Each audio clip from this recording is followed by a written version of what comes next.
watchful and cautious and assume the world's dangerous, they can turn the tables on the bad guys using the same tools that they're using against the player against them.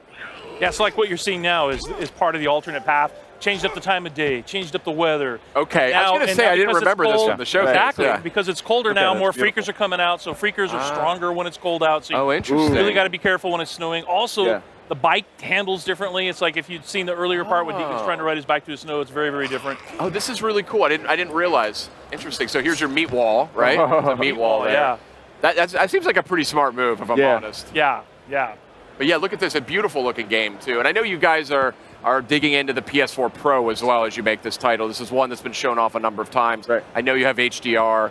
Tell me a little bit about like working with PS4 Pro as you develop the game. Well, the biggest thing is just the resolution. So dynamic 4K, and if you get a chance to see this thing on a 4K monitor and HDR. Oh yeah. You know, and HDR is honestly to me the most impressive thing because it really sort of simulates what the human eye can see. The gamut of colors is just amazing. So watching it in 4K HDR is something you have to do. It's beautiful enough without 4K, and then you add that to the mix, and it's mind blowing. Yeah. Right.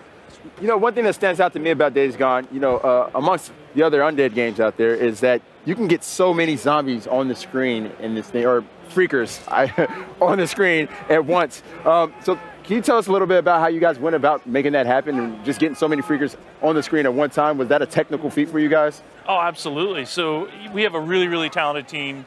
Some of our engineers and artists and designers and audio and everything, but I think we have we have this one engineer that's literally I've been at Sony for 20 years. Chris has been there like 26 years. Wow. And this other engineer has been there like 23 years or something. And he does all of our physics. And he really, really, really worked hard to make sure that we could have as many freakers on the screen as we can. And last year's demo was no joke. Right. We had 300 active on screen at once. Wow. And the overall horde for the Sawmill, we were managing something like, how many did you say it was? Killed 1,000. It was 1,000 freakers. Yeah. Whoa. And then 300 more showed up at the end too. So. Yeah. So it's pretty impressive. So we're even impressed by it. What do you do when you're confronted by that many freakers and in this game? I mean, we saw last year's demo. I'm not sure that ended so well. That seemed like a pretty desperate ending. Yeah. Well, what do you do? What could be an effective technique for getting out of that? Weaponize them, like we saw in the demo, them, right? Where so that wasn't actually a horde; it was a swarm, a smaller. Okay. One in this E3's demos. Yeah, in this year's E3 demo. So it's something where you can even weaponize the larger horde as well. But it's something where it's a threat to you. But if you're smart and you don't just rush into everything, you can stop and contemplate how you can utilize every weapon and every enemy and the environment against each other as part of your tool set. And I think the short answer is until you have progressed, because this it's like taking on a swarm is something you can probably do pretty early in the game. The horde encounters are probably later in the game, and you just do what Deacon did last year. The shortest answer is run. When you run. Get up to a tall place. That won't save you, but it might buy you a few seconds. Yep. Well, you saw in the demo at the showcase that the Deacon looks over this fence and he sees a horde down there. Right. Probably that's not the smartest thing to do. Would be to run down there. And, and mess with them. You just don't want to do that. Yeah. Speaking of hopeless endings, there was a freaked out bear. Oh yeah, I was going to go into that. Yeah. So, what other types of creatures are we going to see in that state? Well, last year we saw the horde, we right. saw swarmers, we saw the newts, which are adolescents when they were infected. We saw regular wolves, right? This year we're showing the Rager Bear, that's what we call it, is the Rager Bear. We saw runners, so runners are infected wolves. And those are the ones that, Deacon kind of ran across, then gnawing on somebody's corpse, and then one of them chased him. And the thing about runners is they can outrun your bike. And if they catch up to you, they will knock you from your bike. So it's another example of dynamic events that happen in the world that make the world dangerous all the time. Wow, such a cool game you guys are making. It's really inspired. I think it's got a lot of cool mechanics to it. And it's just kind of a fresh take on the open world genre. So, what would you say you're most proud of as you work on the title? Yeah. Myself, I'm most proud of the way that our humans are evil.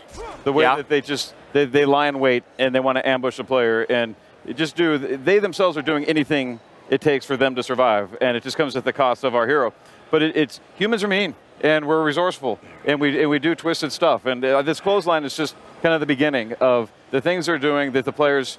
We never want the player to feel complacent when he's riding his bike down the road. There's all kinds of ways for him to be disrupted, knocked off that bike, and it's just because we're kind of breaking what I call the design rules, the conventional design rules, and that you don't do that to players. You don't knock them off their bike. You let them, they've earned that. And it's visceral and it's exciting and thrilling to survive those types of encounters. Yeah, it really is. I think, for me, it's just the way the game looks.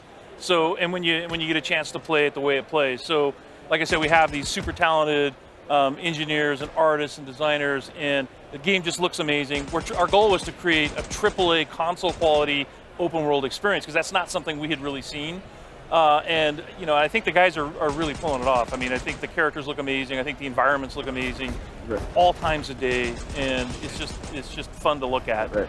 I'm just super excited to find out how the world of Days Gone got to where it is. The origin story and how it led to these freakers pretty much taking over. Yeah. Yeah. Yeah. Good stuff, guys. Days Gone coming out on PS4. Do you guys have a release time frame yet? We don't. So okay. we're just working really hard to deep try to in development. make the best game. We're really happy that Sony's given us the time and resources to just make like a AAA open world action game, and I think it's going to be awesome.